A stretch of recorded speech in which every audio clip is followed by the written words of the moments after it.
Hello everyone, Spencer from Builderpreneur. We're going to talk about creating products inside of ClickFunnels. So a lot of people start creating their funnel and then they don't really understand, like, well, where is my product, right? Like, so I'm selling something, but when I built it into the page, I added a button to buy it, but like, where is the product? So let's do that. So the first thing you have to know is that when you're adding your new step, if a page is going to be selling something and taking credit card information or selling any kind of product, then it needs to, let's create a funnel step, it needs to be the right type of page. So you may not even realize there are page types, but there are.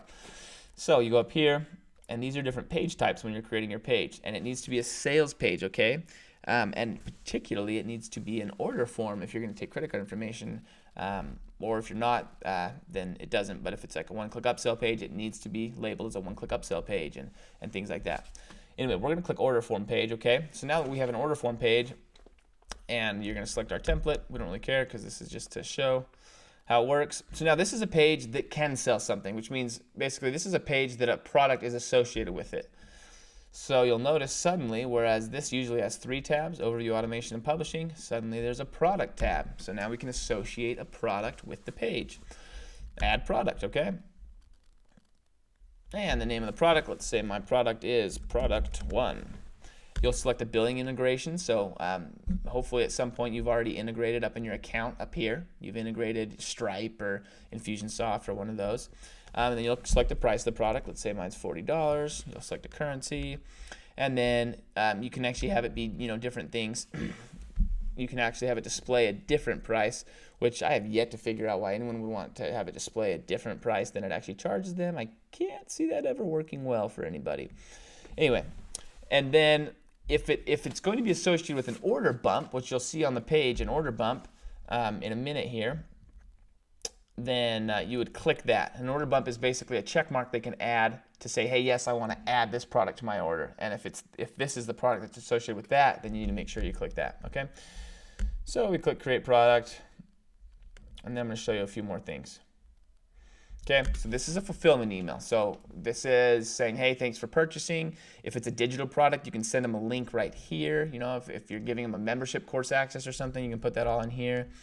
If you want them to be added to a list or something in your email autoresponder for having purchased, this is where you can do all that here. You can tag them in things, oh, they purchased, so I want to tag them as a buyer or whatnot. If you have a shipping platform integrated up here already, then that'll show up here. And of course, is this product commissionable? Meaning, do you have affiliates? Okay, so that is how all of that works. And then you'll find that once you go to the page, actually I'm going to add another one real quick that is an order bump. Okay, just so we can show you how an order bump works. This is going to be 50 or 5 cents or whatever, $500. And then we'll click order bump, create product, and then we're going to go to this step here. Okay, we're going to click this to see the page. Okay, and now you can see that it added product 1. So when they go to put in their information on this page, it adds product 1. And then, oh, we actually didn't add an order bump. So to show you what an order bump is, it's taking a little longer. Hopefully you kind of already know what an order bump is, but if not, I could add a little order bump right here. Bump.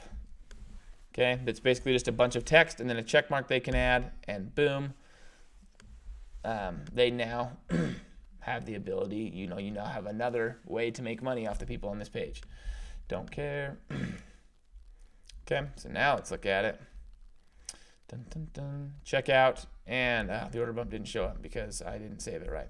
Anyway, an order bump would show up right there, and they could click a check mark, and then that second product, we would charge them for that as well. So it would charge them a total of 90, 40 plus 50. Okay, so the same thing works on other page types. So if you add an OTO, if I added another page step, and I said it was an OTO, I could click create funnel, and dun, dun, dun, dun, dun. And then once again, OTO page, one-click upsell or one-click downsell. I could do the same thing, and as soon as I select the template, I'm going to automatically have a product tab in there. Okay, so I hope this makes sense, and this is just simply how you hide your products inside of ClickFunnels. Really very easy once you get the hang of it.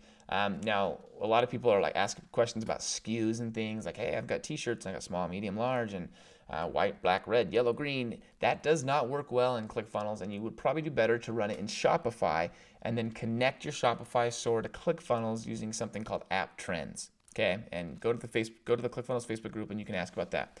Anyway, that is how it's all done. Hopefully that made sense to you. That's how you connect your products.